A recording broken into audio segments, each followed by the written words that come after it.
사도신경 신앙고백 하심으로 11월 22일 금요일 아침 새벽 예배를 살아계신 하나님 앞에 올려드립니다. 나는 전능하신 아버지 하나님, 천지의 창조주를 믿습니다. 나는 그의 유일하신 아들 우리 주 예수 그리스도를 믿습니다. 그는 성령으로 잉태되어 동정녀 마리아에게서 나시고 본디오 빌라도에게 고난을 받아 십자가에 못 박혀 죽으시고 장사된 지 사흘 만에 죽은 자 가운데서 다시 살아나셨으며 하늘에 오르시어 전능하신 아버지 하나님 우편에 앉아 계시다가 거기로부터 살아있는 자와 죽은 자를 심판하러 오십니다. 나는 성령을 믿으며 거룩한 공교회와 성도의 교제와 죄를 용서받는 것과 몸의 부활과 영생을 믿습니다. 아멘. 찬송가 321장 날 대속하신 예수께 321장 찬송하겠습니다.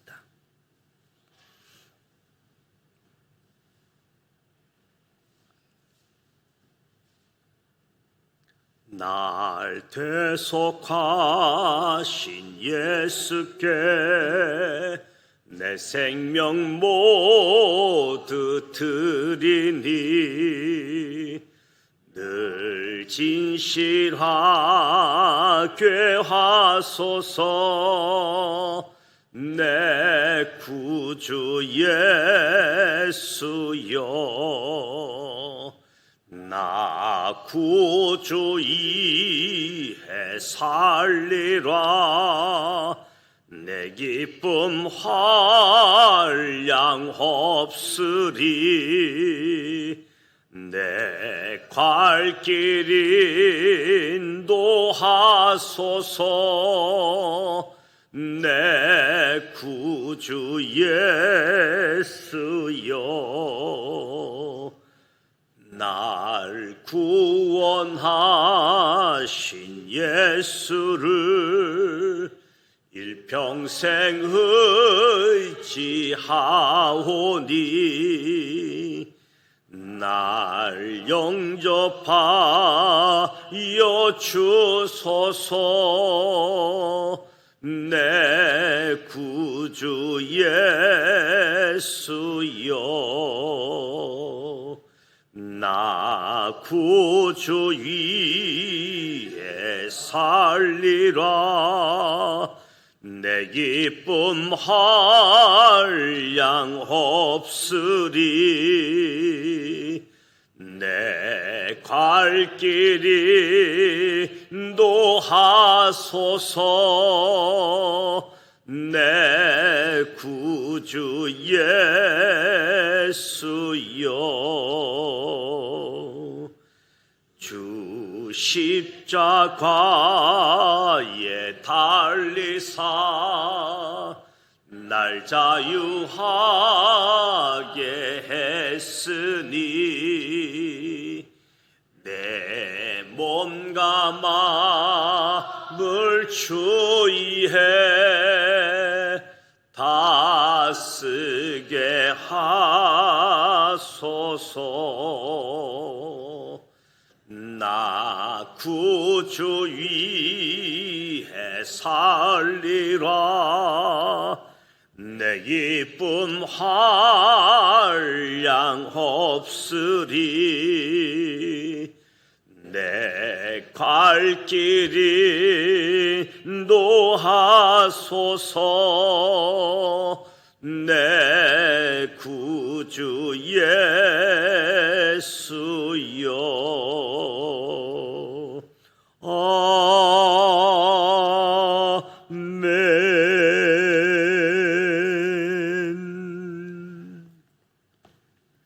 네, 오늘 우리에게 주시는 말씀은 여호수아 20장 말씀입니다. 구약성경 349면 여호수아 20장 1절로 9절 말씀을 함께 봉독하도록 하겠습니다.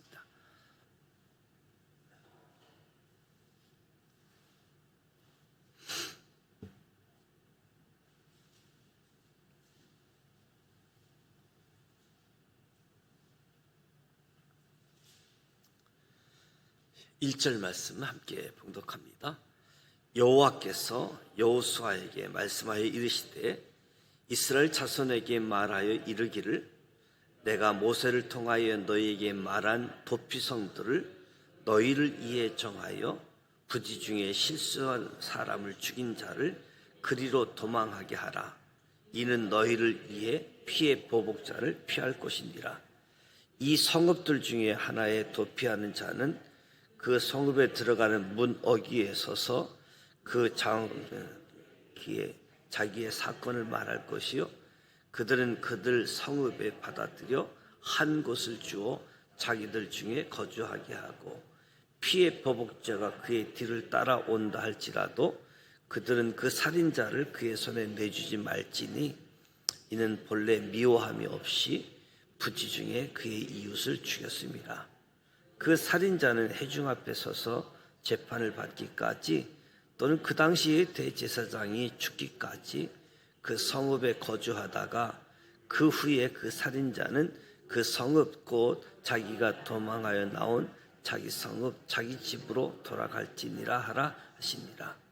이에 그들이 납달리의 산지 갈릴리 기데스와 에브라임 산지의 세겜과 유다 산지의 기르 아르바 곧 헤브론과 여리고 동쪽 요단 저쪽 스우벤 지파 중에서 평지 강야의 베셀과 갓지파 중에서 길라 라못과 므낫세 지파 중에서 바산 골란을 구별하였으니 이는 곧 이스라엘 모든 자손과 그들 중에 거류한 거류미를 위하여 선정된 성읍들로서 누구든지 부지 중에 살인한 자가 그리로 도망하여 그가 회중 앞에 설 때까지 피의 보복자의 손에 죽지 아니하게 하기 위함이라.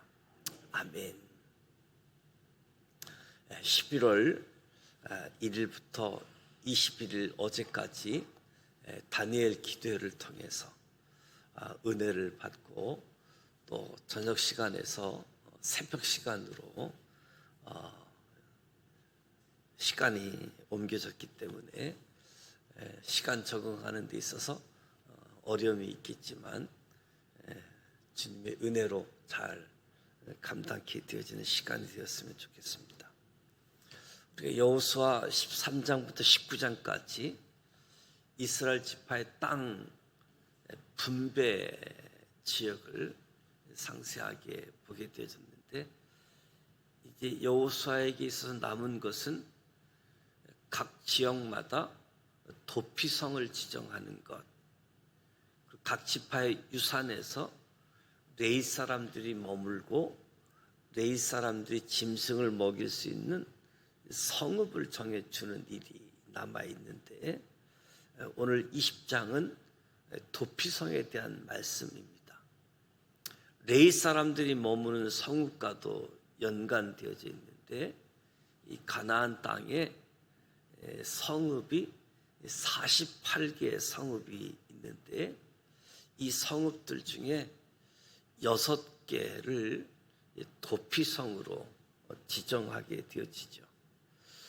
도피성에 대한 말씀은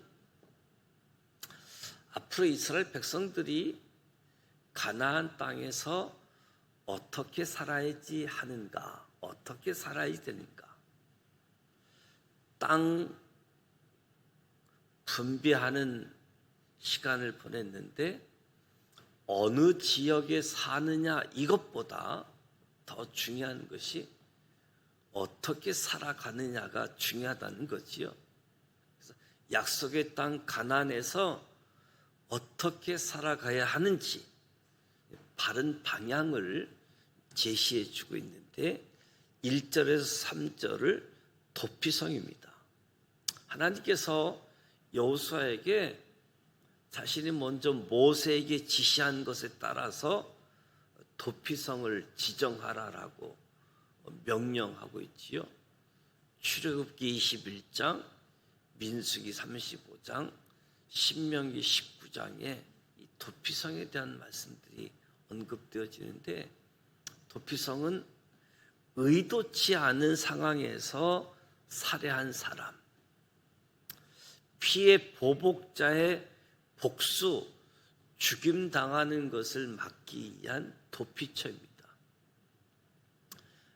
오늘 본문에 보면 부지 중에 실수로 살인한 사람만 도피성으로 피하는 것처럼 보이지만 신명기 말씀을 보면 모든 살인자 도피성으로 도피하라라고 말씀하는 거지요.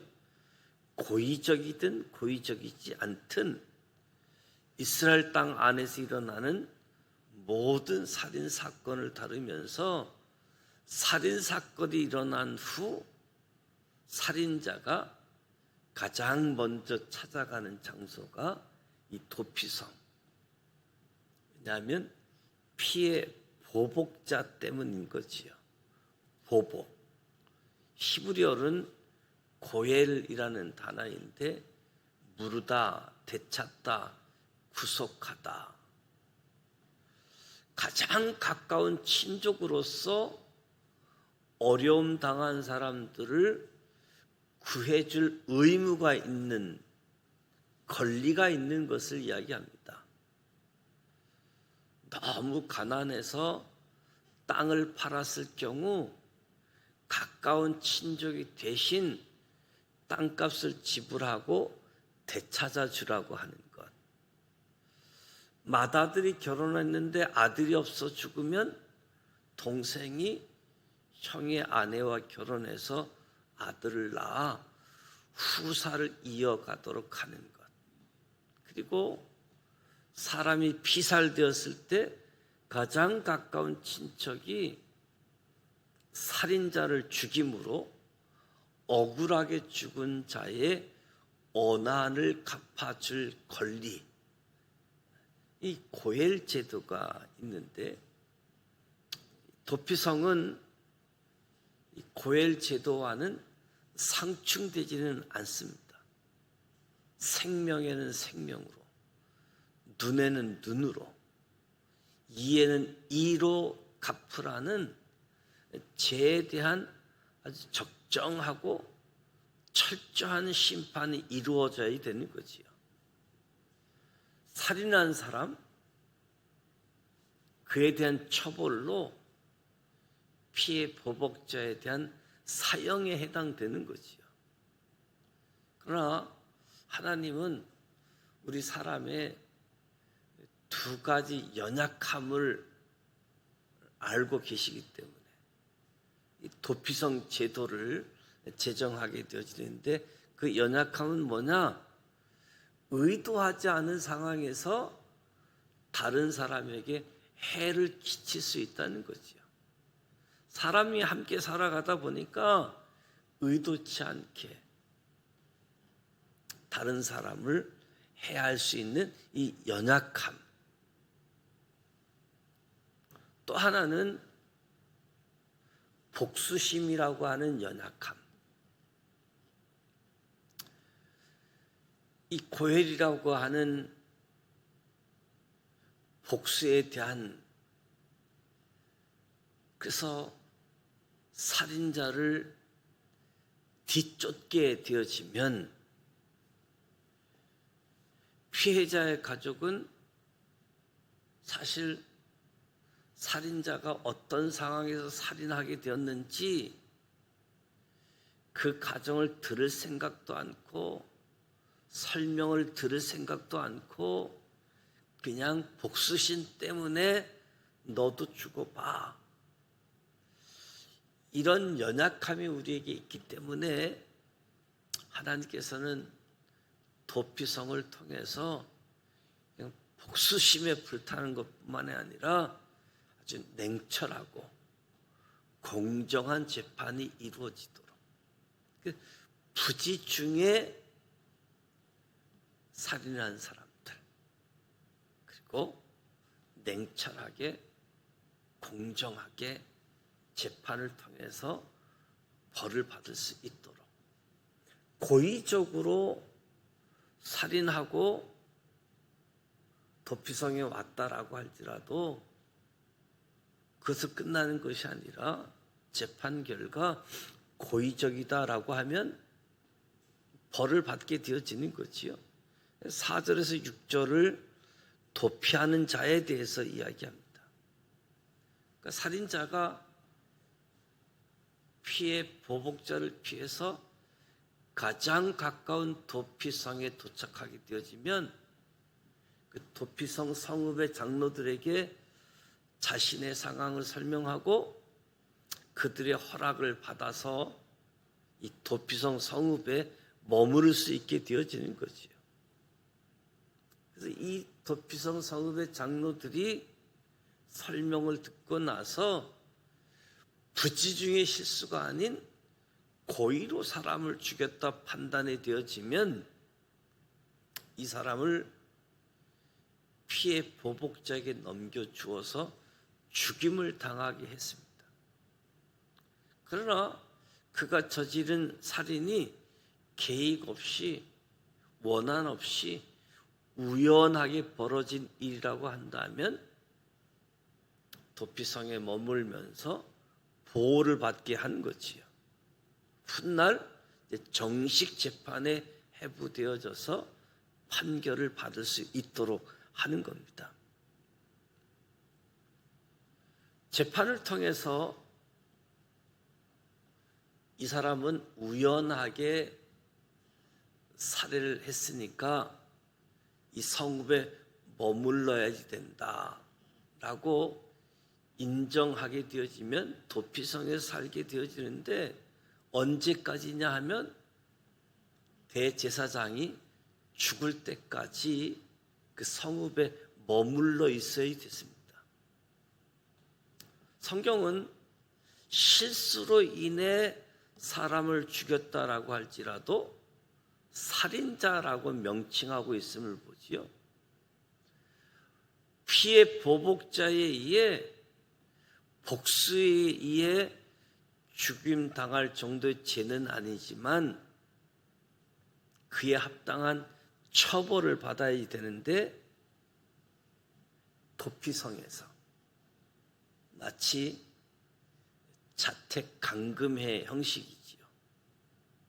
그런데 대제사장이 죽을 때까지 도피성에 머물러 있어야 되는데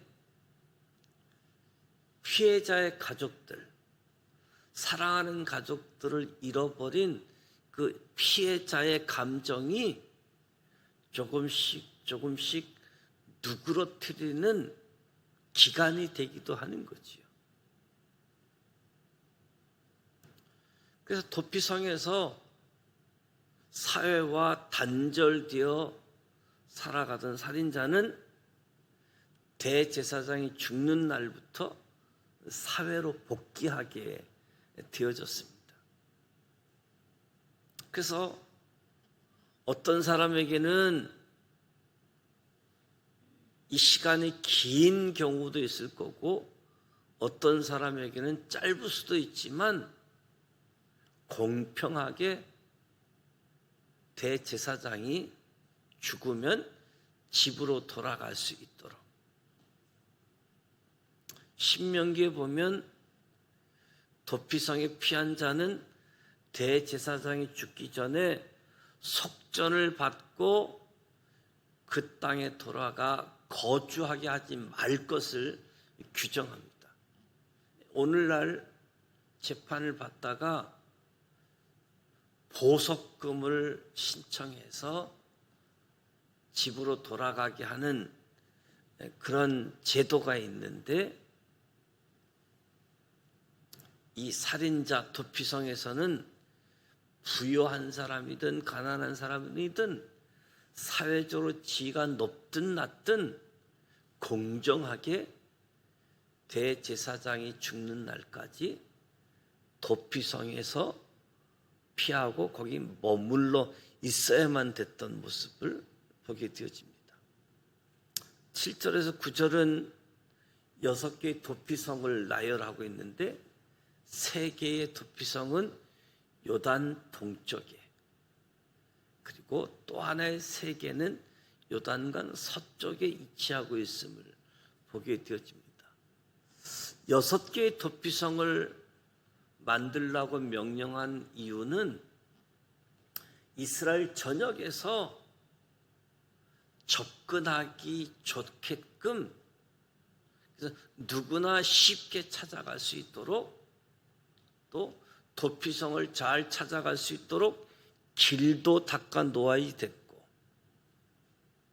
그래서 이스라엘 어느 곳에 살든지 50km 반경에 도피성이 있도록 그렇게 도피성을 설치한 모습을 봅니다. 50km만 가면 도피성이 있다. 50km만 피하면 도피성에서 머무를 수 있다. 그러니까 평균 시속 5km를 걸어서 10시간만 가면 도착할 수 있는 도피성. 이렇게 하는 것은 도피성에 도착하기 전에 보복당하지 않게 하기 위한 거지요.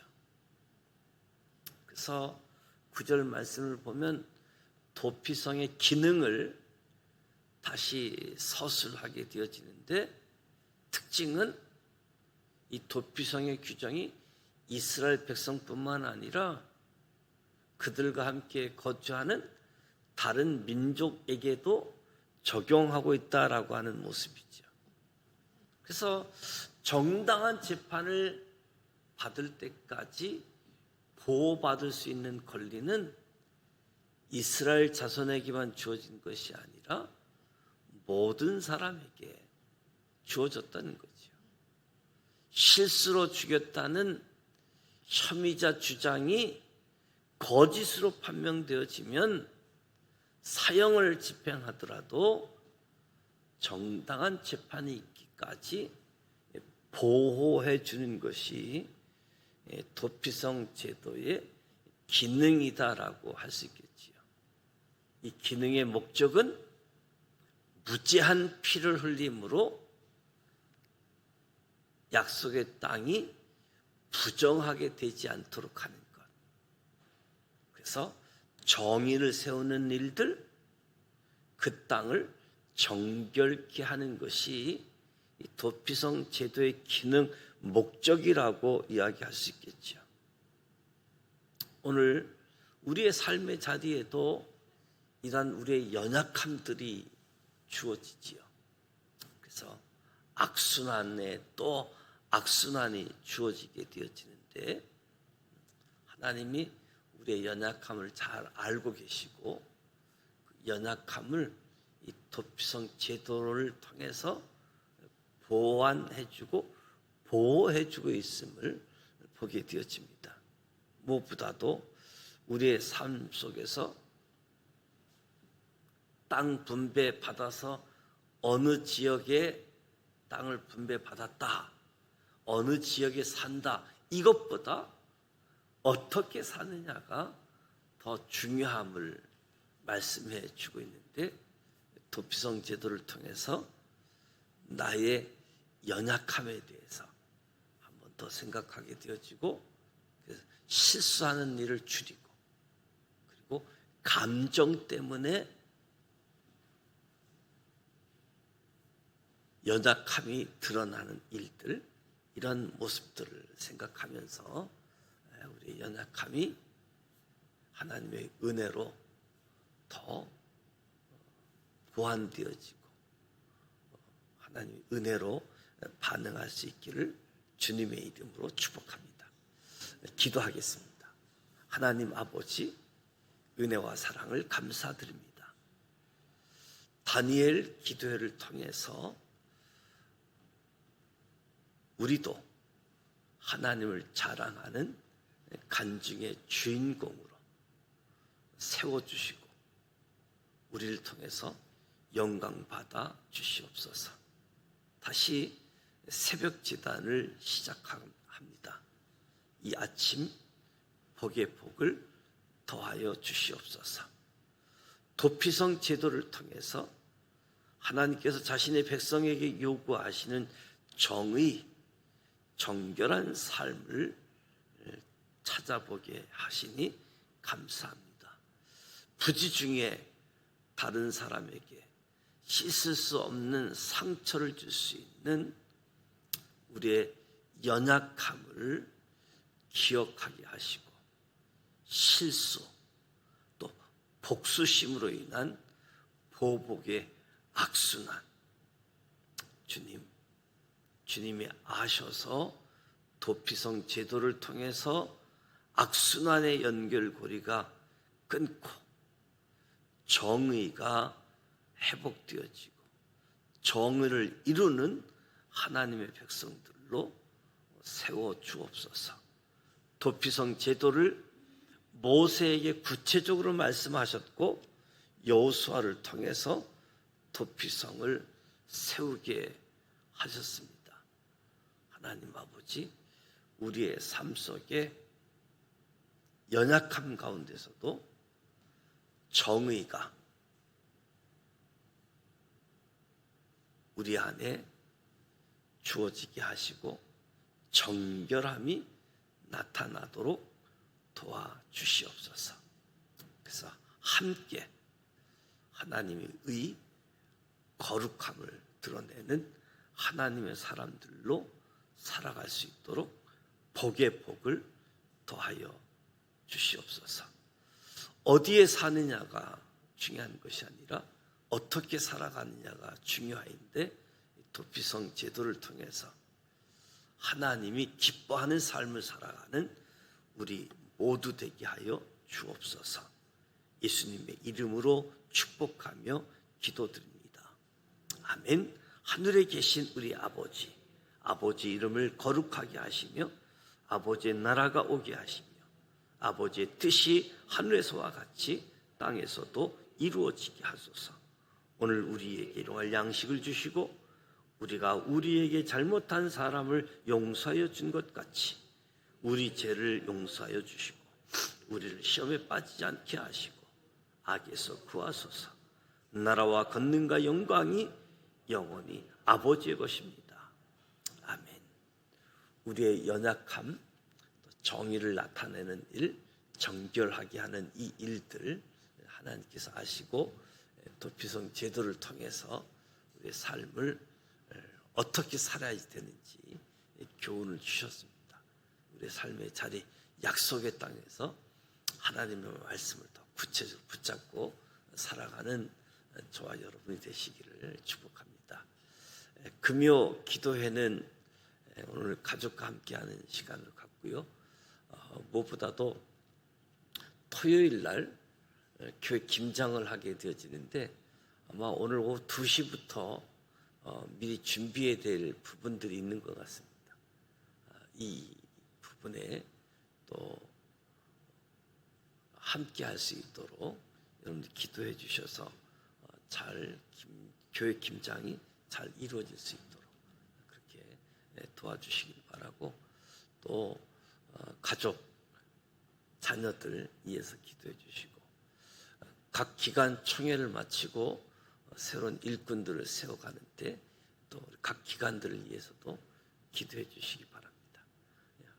오늘 또 영상으로 참여하고 계시는 성도님들 계시는데 또 새벽을 깨우고 또 기도로 이어갈 수 있는 우리 모두가 되시기를 축복합니다. 함께 기도하겠습니다. 살아 계셨습니다.